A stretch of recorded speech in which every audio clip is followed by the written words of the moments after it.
ನಮಸ್ಕಾರ ಸ್ನೇಹಿತರೆ, cook star dairy ಚಾನಲ್ಗೆ ನಿಮಗೆಲ್ಲ ಸ್ವಾಗತ. ನಾನು ಇವತ್ತು ಮಾಡ್ತಾ ಇರೋಂಥ ರೆಸಿಪಿ ಹೆಲ್ದಿಯಾಗಿ ಹೆಸರುಬೇಳೆ ಮತ್ತು ಪಾಲಕ್ ಸೊಪ್ಪಿನಿಂದ ಒಂದು ದೋಸೆನ ಮಾಡಿ ತೋರಿಸ್ತಾ ಇದ್ದೀನಿ. ಅದಕ್ಕೆ ಬೇಕಾಗಿರೋ ಪದಾರ್ಥಗಳು ಮಾಡೋ ವಿಧಾನ ತೋರಿಸ್ಕೊಡ್ತೀನಿ. ಅದಕ್ಕಿಂತ ಮುಂಚೆ ನೀವು ನನ್ನ ಚಾನಲ್ನ ಯಾರನ್ನ ಫಸ್ಟ್ ಟೈಮ್ ನೋಡ್ತಾ ಇದ್ದೀರಾ, ಸಬ್ಸ್ಕ್ರೈಬ್ ಮಾಡ್ಕೊಳ್ಳಿ. ಹಾಗೆಯೇ ಪಕ್ಕದಲ್ಲಿರೋ ಬೆಲ್ ಬಟನ್ ಮೇಲೆ ಕ್ಲಿಕ್ ಮಾಡಿ ಒಳ್ಳೆ ಒಳ್ಳೆ ಅಡುಗೆಗಳನ್ನ ಮಾಡೋದಕ್ಕೆ ಸಪೋರ್ಟ್ ಮಾಡಿ. ಈಗ ಮಾಡೋ ವಿಧಾನ ತೋರಿಸ್ಕೊಡ್ತೀನಿ. ಪಾಲಕ್ ಸೊಪ್ಪನ್ನ, ಎಳೆ ಸೊಪ್ಪಿದು, ಒಂದು ಕಟ್ ಆಗೋಷ್ಟು ಬಿಡಿಸಿ ನೀಟಾಗಿ ವಾಶ್ ಮಾಡಿ ಇಟ್ಕೊಂಡಿದ್ದೀನಿ. ಇದು ಹೆಸರುಬೇಳೆ. ಈ ಗ್ಲಾಸಲ್ಲಿ ಒಂದು ಗ್ಲಾಸ್ನ ತೊಗೊಂಡು ಹೆಸರುಬೇಳೆನ 1 ಅವರ್ ನೆನೆಸಿಟ್ಕೊಂಡಿದ್ದೆ. ಈಗ ಮಿಕ್ಸಿಗೆ ಹಾಕಿ ಗ್ರೈಂಡ್ ಮಾಡ್ಕೊಳ್ತೀನಿ. ಈಗ ಸ್ವಲ್ಪ ನೀರಿದೆ, ಇದರಲ್ಲಿ ನೀರು ಸಮೇತ ಸೇರಿಸ್ಕೊಂಡು ಗ್ರೈಂಡ್ ಮಾಡ್ಕೊಳ್ತೀನಿ. ಸ್ವಲ್ಪ ಕರಿಬೇವಿನ ಸೊಪ್ಪು ಸೇರಿಸ್ಕೊಳ್ತಾ ಇದ್ದೀನಿ.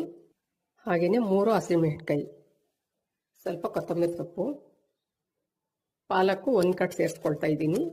ಒಂದು ಅರ್ಧ ಕಪ್ ಆಗೋಷ್ಟು ಹಸಿ ಕೊಬ್ಬರಿನ ತುರಿದು ಸೇರಿಸ್ಕೊಳ್ತಾ ಇದ್ದೀನಿ. ಗ್ರೈಂಡ್ ಮಾಡ್ಕೊಳ್ತೀನಿ. ಇದು ಗ್ರೈಂಡ್ ಮಾಡ್ಕೊಂಡಿದ್ದೀನಿ. ದೋಸೆ ಹಿಟ್ಟನ್ನ ಯಾವ ಥರ ರುಬ್ಕೊಳ್ತೀವೋ ಅದೇ ಥರ ರುಬ್ಕೊಂಡಿದ್ದೀನಿ. ಈಗ ಒಂದು ಬಟ್ಲಿಗೆ ಸೇರಿಸ್ಕೊಳ್ತಾ ಇದ್ದೀನಿ. ಈಗ ರುಚಿಗೆ ತಕ್ಕಷ್ಟು ಉಪ್ಪು ಸೇರಿಸ್ಕೊಂಡು ಮಿಕ್ಸ್ ಮಾಡ್ಕೊಳ್ತೀನಿ. ಈಗ ಚೆನ್ನಾಗಿ ಮಿಕ್ಸ್ ಮಾಡ್ಕೊಂಡಿದ್ದೀನಿ ಉಪ್ಪು ಹಾಕಿ. ಈಗ ಒಂದು 5 ನಿಮಿಷ ನೆಂದಿದೆ ದೋಸೆ ಹಿಟ್ಟು. ಈಗ ಹೆಂಚನ್ನ ಇಟ್ಕೊಂಡಿದ್ದೀನಿ ದೋಸೆ ಮಾಡೋದಕ್ಕೆ. ಹೆಂಚು ಬಿಸಿ ಆಗಿದೆ, ದೋಸೆ ಹಾಕ್ತಾ ಇದ್ದೀನಿ.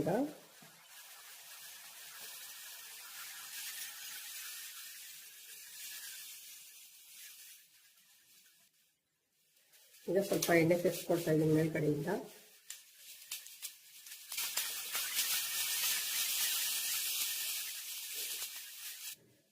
ಈಗ ಇನ್ನೊಂದು ಕಡೆ ಟರ್ನ್ ಮಾಡ್ತೀನಿ.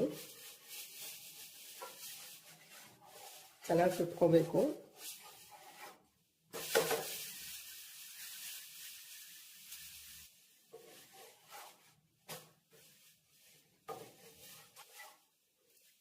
ಈಗ ಸೂಪರ್ ಟೇಸ್ಟಿಯಾಗಿರೋಂಥ ಪಾಲಕ್ ಸೊಪ್ಪು ಮತ್ತು ಹೆಸರುಬೇಳೆ ದೋಸೆ ರೆಡಿ ಆಗಿದೆ.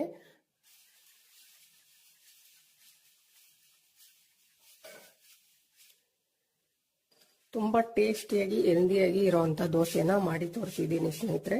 ಒಂದೇ 1 ಅವರ್ಗೆ ನೆನೆಸಿ ಬೇಳೆನ ಈ ದೋಸೆನ ಟೇಸ್ಟಿಯಾಗಿ ಮಾಡ್ಕೊಳ್ಬೋದು.